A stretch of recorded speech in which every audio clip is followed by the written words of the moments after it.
친구들 안녕. 저녁 잘 챙겨 먹었어요? 저도 짬뽕밥 먹었어요. 친구들 좋아하는 메뉴 잘 먹었는지 모르겠다. 밥 먹고 숙소에 왔는데 숙소가 진짜 뭐가 없어요. 그래가지고 저 바닥에 앉아가지고 엄청 작은 무슨 간이 테이블 같은 거 그 위에다 이렇게 설치해가지고 막 다리도 최대한 낮추고 이렇게 해가지고 찍고 있어요. 아무튼 오늘도 친구들 엄청 많이 보고 싶어서 왔어요. 음, 음, 무슨 얘기를 할까 하다가 이런 생각이 들더라고요. 친구들이 가진 그런 마음 하나하나는 다 소중하다. 그런 마음들이 어떤 다른 한 사람의 마음이 다른 사람보다 우위에 있지는 않다. 이렇게 생각해요. 그냥 한 사람 한 사람이 가진 그런 마음들이 다 소중하고 그렇지.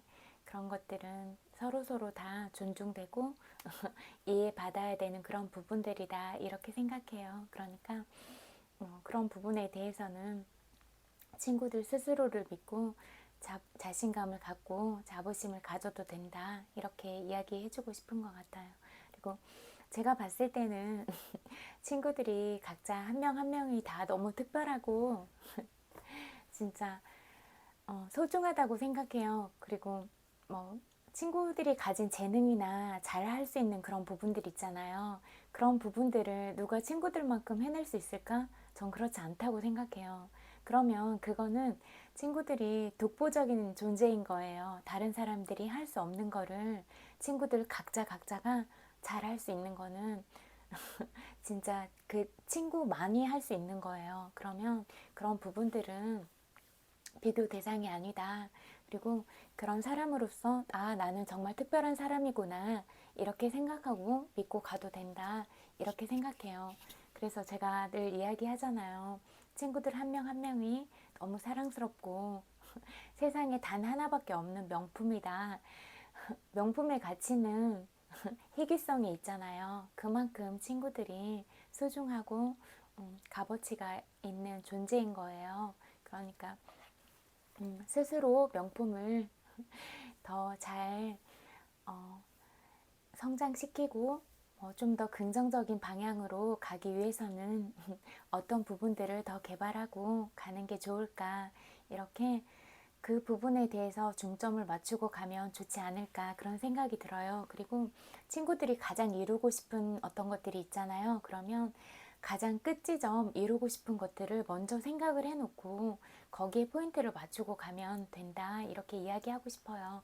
그러면 그 부분을 보고 가면 이렇게 잔잔하게 일어나는 파도들이나 그런 것들은 있을 수 있는데 아무리 성난 파도라고 해도 가라앉게 되잖아요. 그래서 언젠가 그렇게 잔잔하게 또 그냥 진짜 햇살 받아서 반짝반짝 빛나는 그런 연슬처럼 그렇게 예쁜 모습을 가진 그런 상태로 곧 돌아올 테니까 늘 그렇게 생각하고 좋은 방향을 보고 가면 좋겠다, 이런 생각이 들었어요.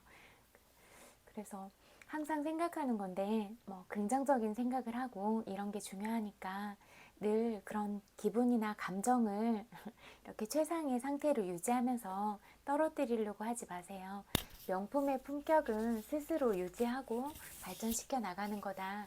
저는 이렇게 생각하거든요. 그리고 주변에 있는 사람들이 우리가 살면서 이렇게 생각을 해보면 살아가는 동안에 진짜 긍정적인 지지나 지원을 해주는 사람이 많았는가? 이렇게 의문점을 가져본다면 그렇게 많지는 않은 것 같아요.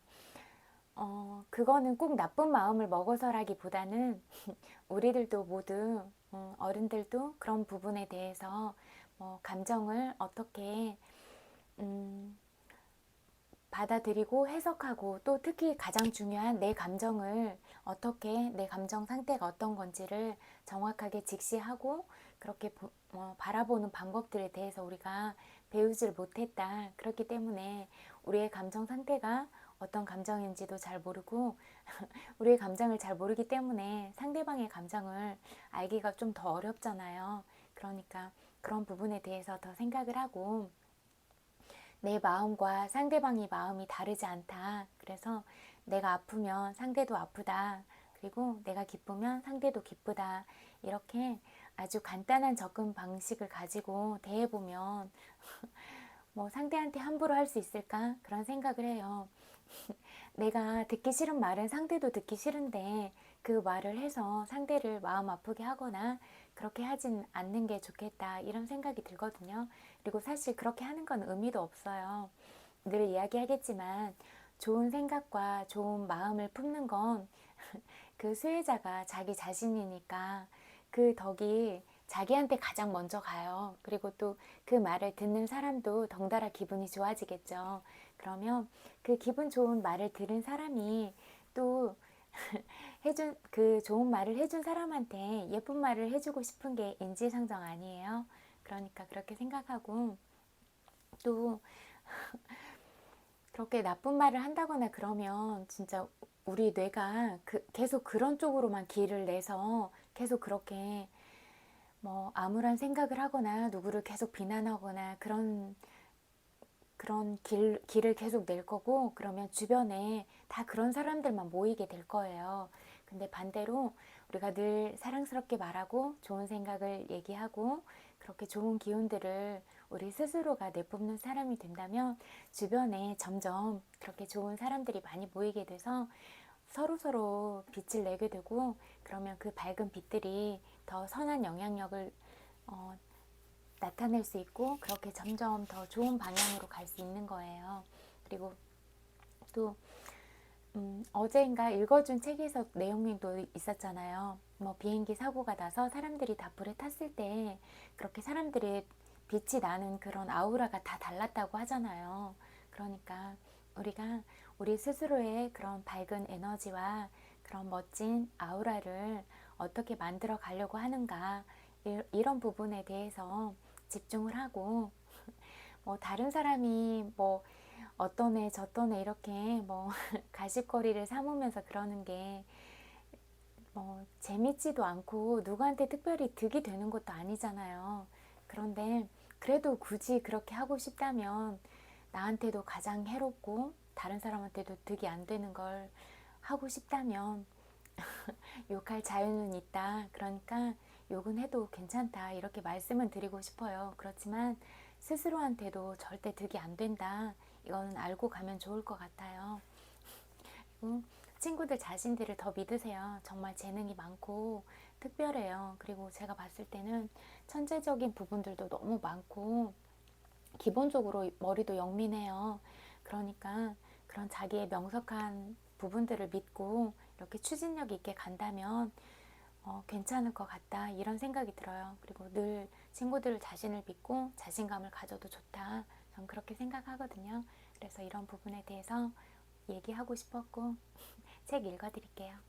그리고 저도 많이 부족하고 그러니까 친구들이 저한테도 좋은 점, 뭐 배워야 될 점에 대해서 얘기를 해주거나 언급해주면 저도 더 많이 배우려고 노력할게요. 그래서 우리가 서로서로한테 좋은 장점들을 배우고 더 좋은 방향으로 같이 나가려고 하면 분명히 더 행복하고 좋은 결과들이 올 것이다. 저는 늘 그렇게 믿고 제가 생각하는 부분에 있어서는 슬픈 일은 없거든요. 전 늘 행복한 일을 그리고 꼭 친구들을 행복하게 만들겠다 이런 생각으로 갈 거니까 같이 가요. 책 읽어드릴게요.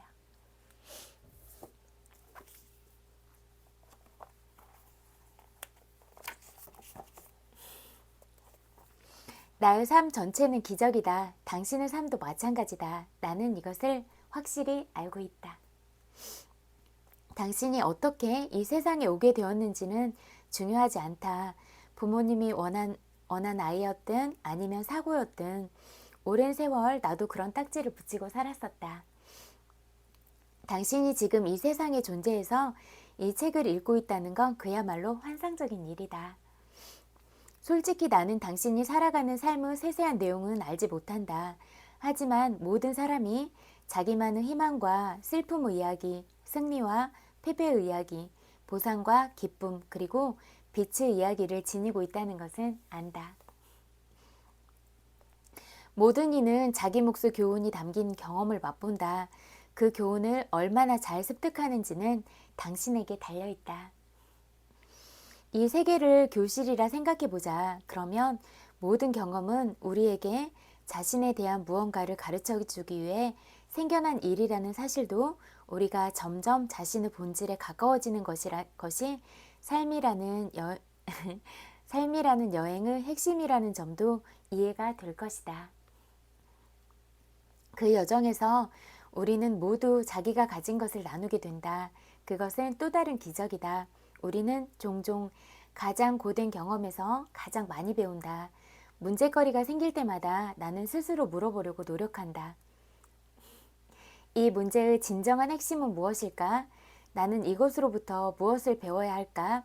진정한 교훈이 무엇인지 파악한 후에야 비로소 나는 자신을 위한 최선의 결정을 내릴 수 있다. 그리고 그 경험으로부터 배우고 성장할 수 있다.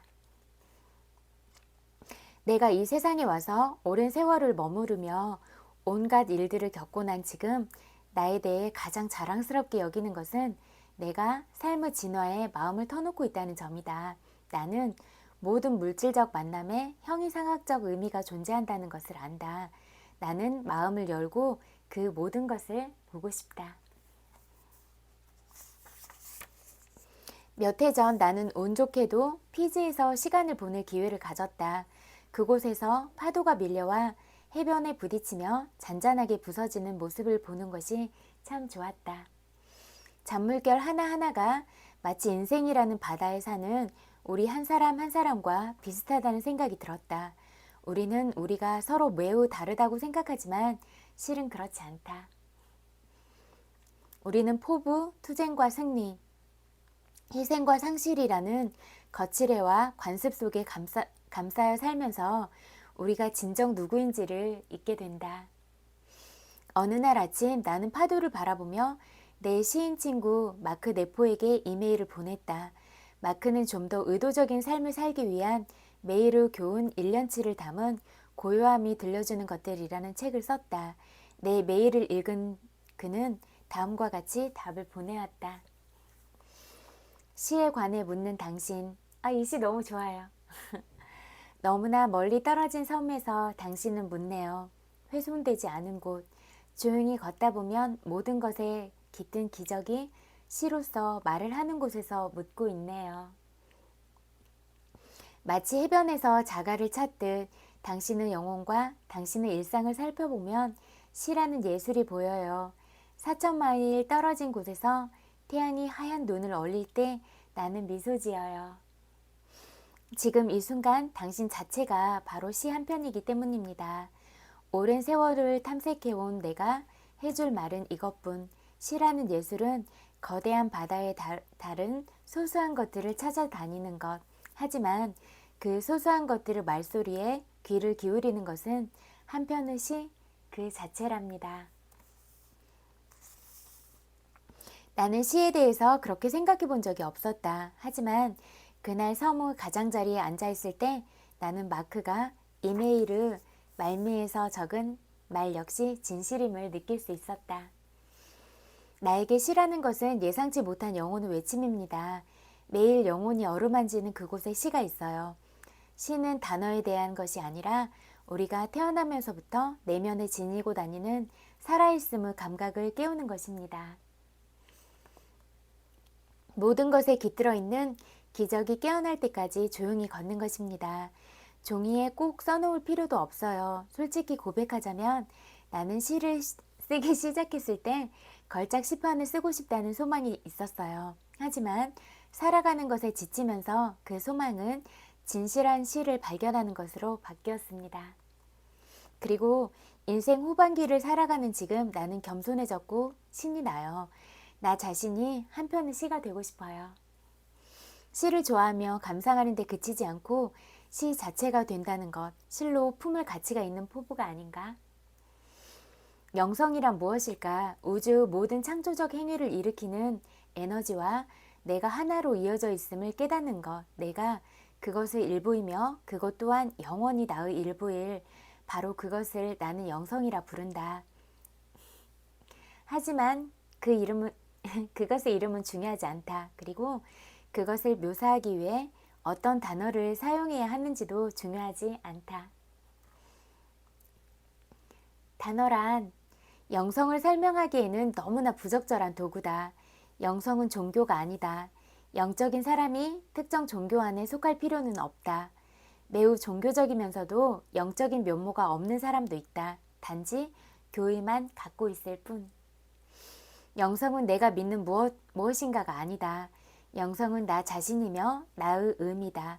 이것을 알고 나서 내 모든 것이 달라졌다. 그 깨달음은 내가 두려움 없이 살며 내가 행하는 창조 행위의 목적이 실현되는 것을 허용해 주었다. 나는 감히 선언한다. 인생의 가장 위대한 발견은 내가 내 신체와 정신 이상의 존재임을 깨닫는 것이다. 나는 확실히 알고 있다. 나는 여러 해에 걸쳐 수백 권의 책을 읽으며 영적인 면에서 더욱 예민해졌다. 그렇게 읽은 책 중 하나가 에크하르트 툴레의 삶으로 다시 떠오르기다. 이 책은 나와 깊게 공명하며 내가 나 자신을 비롯한 모든 것을 파악하는 방법에 변화를 불러왔다. 우리와 우리의 생각이 같은 존재가 아님을 깨달아야 하며 우리의 정신이 에고를 중심으로 우리 삶을 장악하는 모습을 관찰하여 그 실체를 파악한 후 변화시켜야 한다는 것이 책의 주제다. 진실한 나, 영적인 나로서의 내가 자기 삶을 지배하도록 허용한다는 것은 내가 투쟁을 멈추고 삶의 흐름과 함께 움직이는 법을 배운다는 뜻이다. 툴레는 다음과 같이 말한다. 삶의 예술에 깃든 비밀, 모든 성공과 행복의 비밀을 전하는 세 가지 어절의 표현이 있다. 바로 삶과 하나 되기다. 삶과 하나 된다는 것은 지금과 하나가 된다는 뜻이다. 그렇게 되면 당신이 당신의 삶을 사는 게 아니라 삶이 당신을 통해 살고 있음을 깨닫게 된다. 삶은 춤꾼이며 당신은 춤 그 자체다. 우리가 춤이 되는 데서 오는 기쁨과 생명력은 우리가 상상할 수 있는 그 어떤 쾌락에도 비견할 수 없다. 우리가 춤이 되기 위해서는 삶의 영적인 정수를 맛볼 것을 다짐하고 앞으로 나아가면 된다. 그리고 그 다짐은 에크하르트 톨레와 대화를 나누며 내가 말했듯이 당신이 내일 내려야 하는 결정이다. 세상 안에서 살아가되 세상에 함몰되지는 않겠다는 결정이다. 이 책은 여기까지 읽어드릴게요. 그리고 또 잠재의식에 관한 책 읽어드릴게요.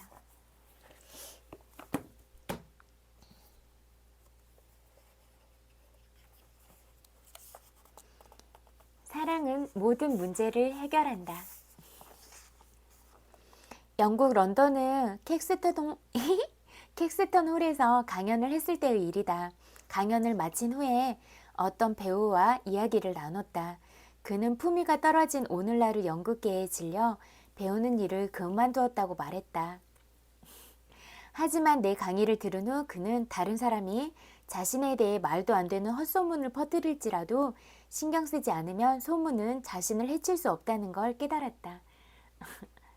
자기 스스로 스스로를 낫다고 그렇게 생각하지 않으면 외부에서는 그 어떤 것도 친구들을 낮추거나 그렇게 폄하할 수 없다. 그런 것들을 기본으로 마음에 늘 기억하고 있으세요.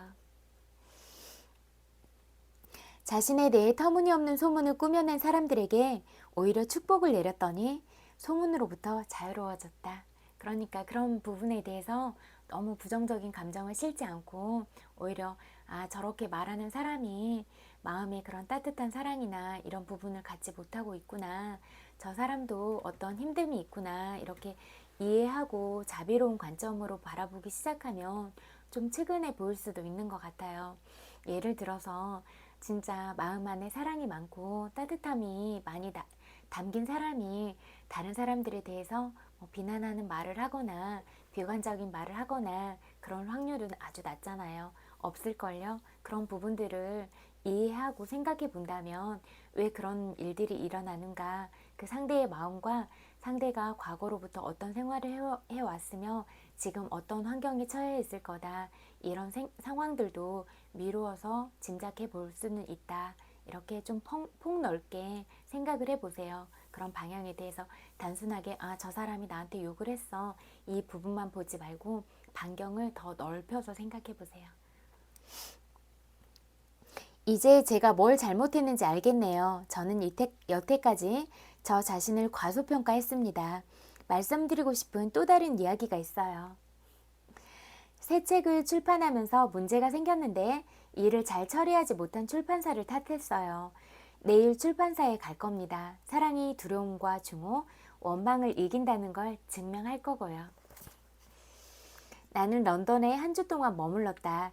런던을 떠나기 전 배우는 내가 묵고 있던 호텔에 전화를 걸었다. 전화기 너머로 자신감 넘치고 기쁨에 가득 찬 목소리가 들렸다.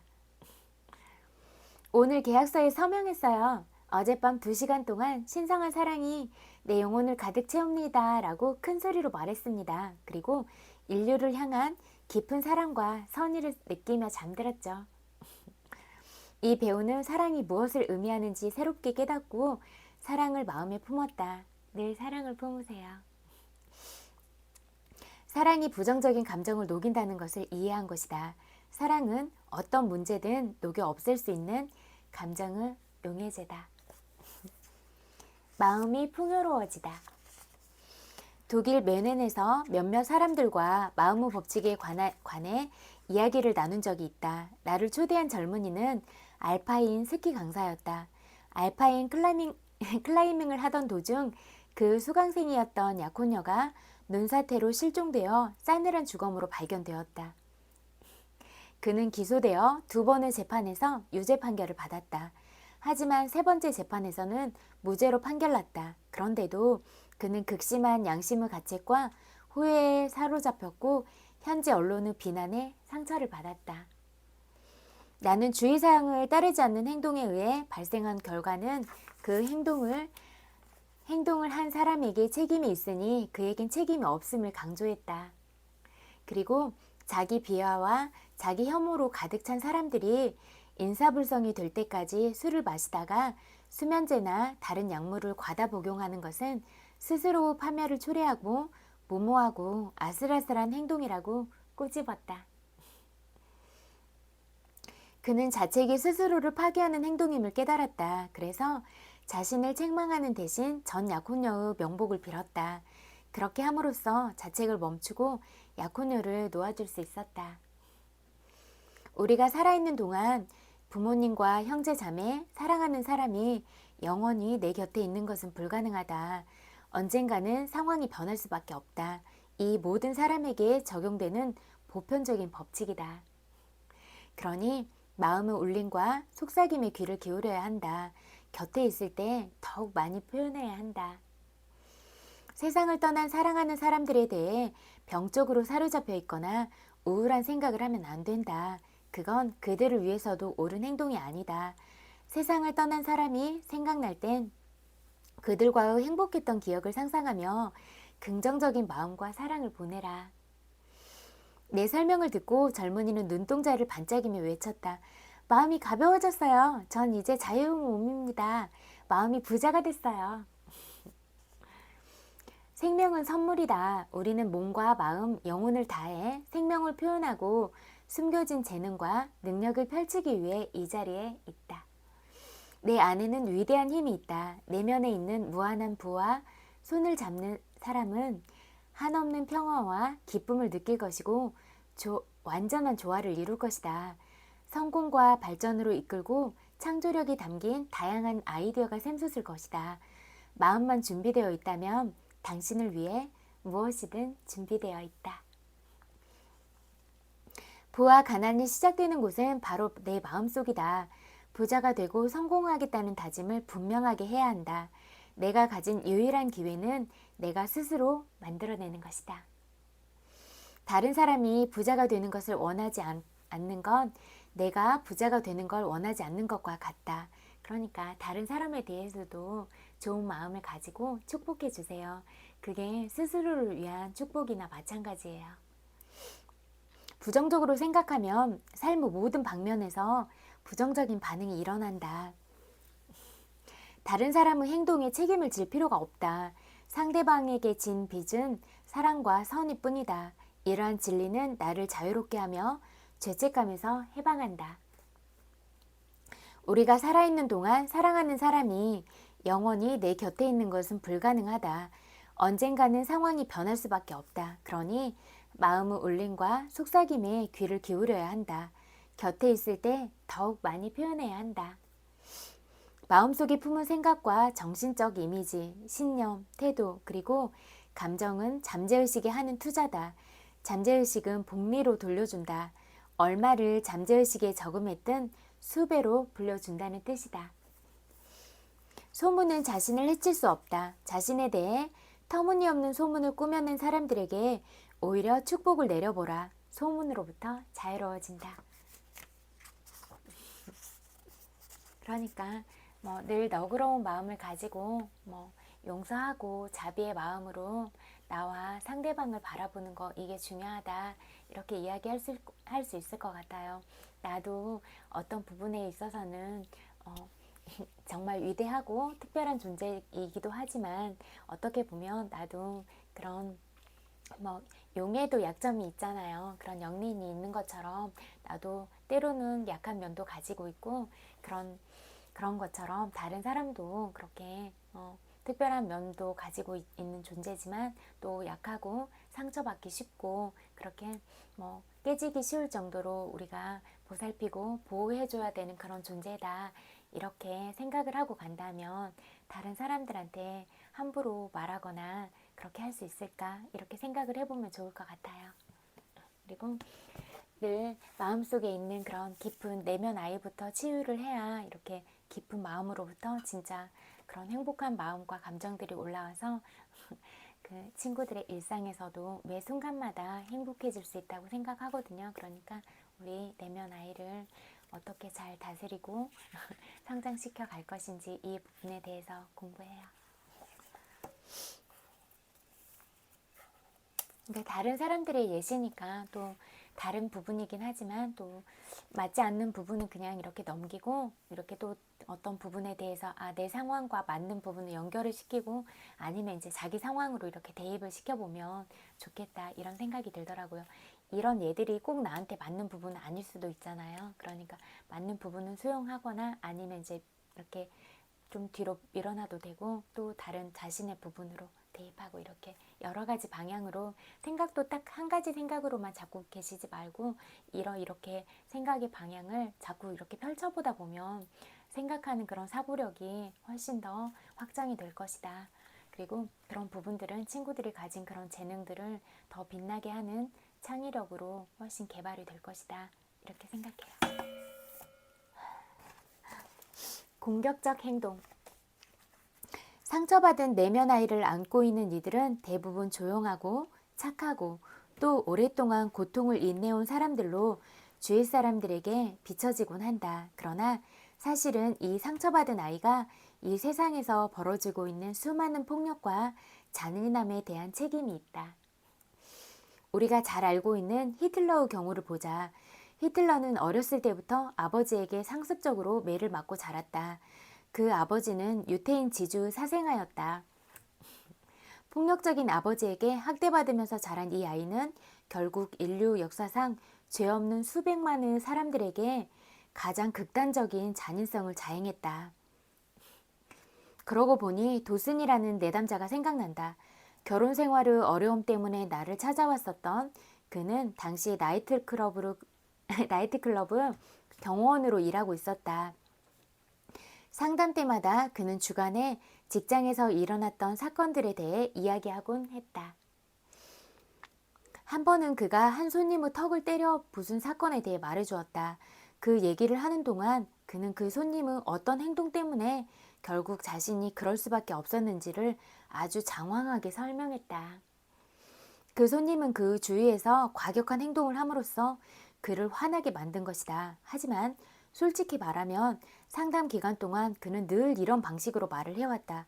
가해자들은 언제나 자신의 행동에 대해서 스스로 책임이 없다고 생각하고 도대체 책임을 지려 하지 않는다. 이 문제에 대해 치료하는 동안 도순이 너무나도 자주 겁을 내고 있다는 사실을 발견하였다. 상담 장면에서 그러한 두려움이 재현되었을 때 그는 아주 어린 소년이었을 때의 고통스러운 경험을 기억해냈다. 그 아버지는 아주 폭력적이었고 육체적으로 그를 학대했었다. 아주 오래전 이 어린 소년은 잔인한 아버지의 엄청난 폭력 앞에서 무기력하게 떨고 있는 자신이 결코 안전하지 못하다는 걸 깨달았다. 그래서 도수는 자기 아버지와 자신을 동일시하기 시작했고 결국 자기 아버지처럼 되어버렸다. 그리고 어린 시절에 학대당했던 그 장면을 떠올리는 사건이 생길 때마다 그 옛날의 두려움과 무력함이 되살아나는 것이다. 도수는 잔인한 자기 아버지처럼 되어 다른 사람들에게 자신이 당했던 것과 똑같은 상처를 주고 있었던 것이다. 인간성을 파괴하는 주 요인인 공격적 행동은 어린 시절의 폭력과 학대, 해결되지 않은 슬픔의 결과물이다. 한때 무력하게 학대당한 아이가 자라서 가해자가 되어버린다. 이 부분을 잘 이해하기 위해서는 어린아이를 공격자가 될 수밖에 없게 만드는 여러 종류의 아동학대에 대해 잘 알아야만 한다. 특히 신체적 학대, 성적 학대, 그리고 가혹한 정서적 학대 등은 중요한 부분이다. 정신과 의사인 브루노 베트라임은 이 과정을 가해자와 동일시하는 것이라고 설명한다. 신체적, 정서적 폭력들은 어린아이에게 너무나 끔찍한 것이어서 학대받는 동안에 아이들은 자신의 원래 모습으로 남아있을 수가 없다. 이 고통에서 살아남기 위해서 아이들은 자신의 정체성을 잃어버리고 대신 자신을 그 가해자와 동일시해 버린다. 베트라임은 독일 나치 포로 수용소의 생존자들을 대상으로 이러한 과정에 대해 최초로 연구했다. 최근 내가 인도하는 워크숍에서 뉴욕에서 온 한 심리치료 전문가가 자신의 경험을 털어놓았다.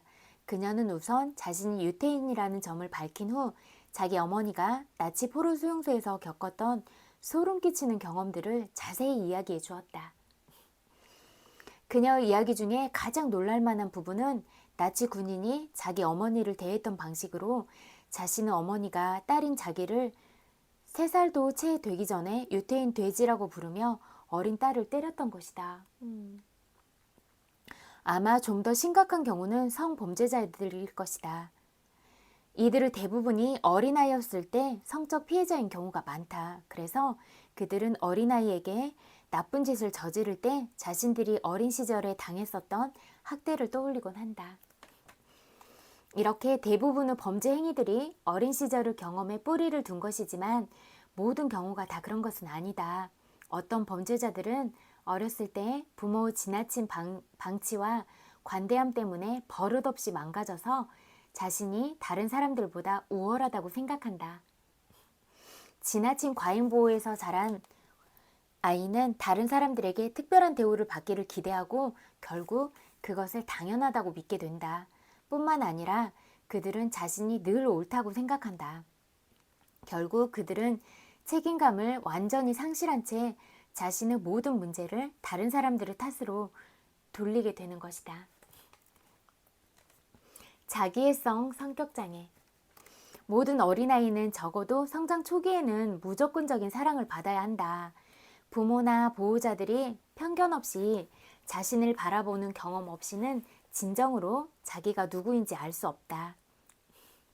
우리 모두는 성숙한 나라는 개체로 서기 전까진 우리이다. 그래서 우리에게는 우리 자신의 모든 부분을 비춰줄 수 있는 그런 거울이 필요하다. 그래서 우리 자신이 얼마나 소중한 존재로서 진지하게 받아들여지고 있고 사랑받고 환영받고 있는가를 알 필요가 있다. 그리고 양육자들의 사랑이 상황에 따라서 변하고 달라질 수도 있다는 것도 알 필요가 있다. 이런 것들이 바로 건강한 자기애적 욕구들이다. 그러나 만일 이런 필요들이 제대로 충족되지 않는다면 우리 자신의 나됨이라는 자존감은 심각한 상처를 받을 것이다. 결국 자기 중심적으로 손상된 내면 아이는 애정과 관심, 사랑에 대해 만족할 줄 모르는 탐욕 때문에 어른이 된 자기를 망쳐버릴 것이다. 또한 내면 아이의 채워지지 않는 욕구는 어른이 되어서 모든 관계들을 파괴해버린다.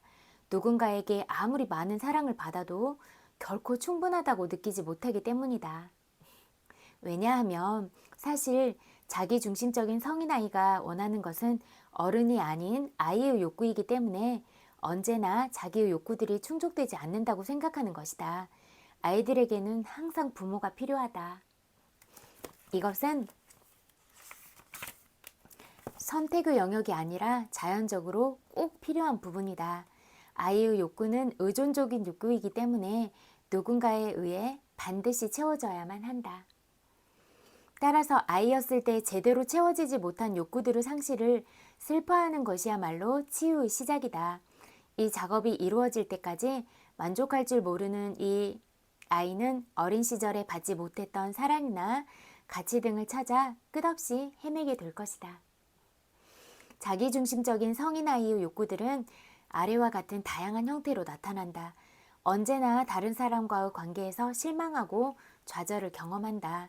항상 자신의 부족함을 메워줄 수 있는 완벽한 사랑의 대상을 찾고 헤맨다. 무언가에 중독되어 버린다. 중독은 마음의 공허한 빈틈을 채우려는 일종의 처절한 시도다. 예를 들면 섹스 중독이나 관계 중독이 대표적이다. 물건이나 돈을 통해 자신의 존재 가치를 보상받으려 한다. 배우나 운동선수 같은 유명인이 되고 싶어 한다. 다른 사람들의 지속적인 관심과 주목, 끊임없는 칭찬을 간절히 원하기 때문이다. 자신들의 자기도취적인 욕구를 채우기 위해 어린 자녀들을 이용하기도 한다. 그들은 자녀들이 절대로 자기 곁을 떠나지 않을 것이며 언제나 자신을 사랑하고 존경하리라는 환상을 가지고 있다. 자기 부모에게서 받지 못했던 그런 사랑과 특별한 관심을 아이들에게 얻으려고 하는 것이다. 여기까지 읽을게요. 그런데 친구들은 제가 생각할 때 그냥 누가 친구들을 칭찬해주지 않아도 그냥 친구들 자체로서 너무 특별하고 소중한 사람들이다. 이렇게 늘 기억하면 좋을 것 같아요. 그리고 우리 스스로 자신이 우리가 특별하다는 걸 인정하면 특별하게 다른 사람의 인정이나 그런 부분들이 그렇게 절실하게 필요하거나 그런 부분은 아니잖아요. 그러니까 그런 부분들에 대해서는 늘 잊지 않고 기억하는 게 중요하겠다 이렇게 생각해요. 그리고 오늘도 또 친구들 엄청 많이 보고 싶어서 왔고 또 친구들이 그동안 힘들게 지내온 여러 과정들이 있었을 텐데 잘 견뎌온 것들 그리고 오늘 하루도 잘 보낸 친구들의 하루를 위로해주고 싶어요. 토닥토닥 마음으로 안아드릴게요. 오늘 하루 정말 잘 보냈어요. 고생 많았어요. 잘 때는 또 편안하게 자고 따뜻하게 자면 좋을 것 같아요. 늘 친구들 자신을 인정해주고 그렇게 내가 그래 나는 나를 믿고 나를 칭찬해줄 수 있는 사람도 나 자신이야 이렇게 매일 토닥토닥 해주면서 대견하다고 자기 이렇게 쓰담쓰담도 해주고 이렇게 안아주기도 하면서 스스로의 체온을 느끼기도 하고 또 주변 사람들을 많이 안아주기도 하고 손잡아주기도 하고 이러면서 가면 좋겠다 이런 생각이 들어요. 우리들은 다 이렇게 각자의 체온이 있잖아요. 그런데 그 사람의 체온과 체온이 만났을 때 맞닿았을 때 그런 따뜻함이 또 있는 것 같아요. 그러니까 우리가 먼저 인사하고 그렇게 사랑스러운 말을 먼저 해줄 수 있는 사람이 됐으면 좋겠다 이런 생각이 들어요. 그리고 오늘도 유람선 타는데 사람들 되게 많이 만났는데 뭔가 그런 좋은 기운들 보내주신 그런 인연들도 감사하고 오늘 만난 인연들도 다 행복했으면 좋겠다 그런 생각이 들어요. 뭔가 걱정해주는 것 같은 그런 느낌들도 받았고 사람들의 그런 감정이나 생각들 그런 표현들은 다양하고 재밌다 이런 생각을 늘 하게 되는 것 같아요. 그리고 특별한 말을 주지 않아도 어떤 행동이나 어떤 그냥 다가오는 기운들 이렇게 딱 직면해서 다가오지 않더라도 이렇게 스치는 가운데 가는 그런 기운들이나 이런 부분들로도 충분히 많이 느껴진다 이런 생각이 들더라고요. 어쨌든 어떤 부분들도 다 관심이고 사랑이다 이렇게 생각을 하고 가려고 해요. 그러니까 친구들도 어떤 주변에서 긍정적인 피드백을 받았던, 부정적인 피드백을 받았던, 아, 나에 대한 애정이구나. 나에 대한 애정이지만 저 사람의 표현법이 저런 거다. 이렇게 생각을 하고 가는 것도 좋겠다. 이런 생각이 들었어요. 그 사람이 표현할 수 있는 방법이 최대치인 거지, 그 사람의 말이 나를 어떤 모습으로 단정을 짓거나 그렇게 바꿀 수는 없는 부분이다. 이 부분을 기준으로 세우고 가면 좋을 것 같다. 이런 이야기 하고 싶어요. 그리고 오늘도 제 이야기 들어주셔서 너무너무 감사해요. 그리고 엄청 많이 사랑해요. 100만 번 볼뽀뽀 보내드릴게요. 그리고 잘 때 긍정적인 생각, 좋은 감정으로 잘 수 있으면 좋겠어요. 늘 하고 싶은 생각 그렇게 하면서 편안한 마음으로 굿나잇. 잘 자요.